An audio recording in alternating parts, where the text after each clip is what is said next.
Football bettors, baseball bettors, basketball bettors. We got so much going today, but we're going to focus right now a little preview Gators versus the Bulldogs. And what I want to talk about specifically, first of all, for the annual cocktail party, the weather looks beautiful. It's going to be in the 70s with sunshine.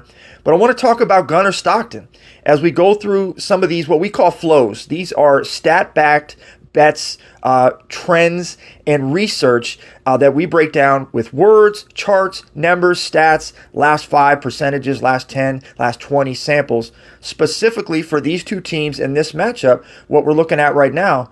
But I would like to look at some of the player flows, these research, stat-backed trends and bets.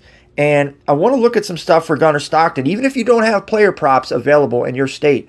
These are the things you can look at to apply to team totals to go over or under based on the value. So this particular one, Gunner Stockton has passed for less than 220.5 yards in 9 of the last 13 games when entering the game with a winning season record. But remember, he's just starting to emerge as a passer. He was much more of a runner earlier on.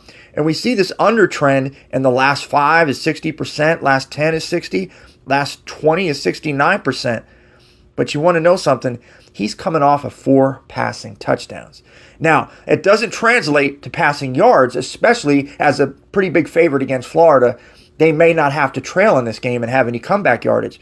But something to think about, that Gunner Stockton is emerging as a passer and not just a runner. You can apply that to not only all of the player bets and player props for both Florida and Georgia, and we'll go back to the both screen now.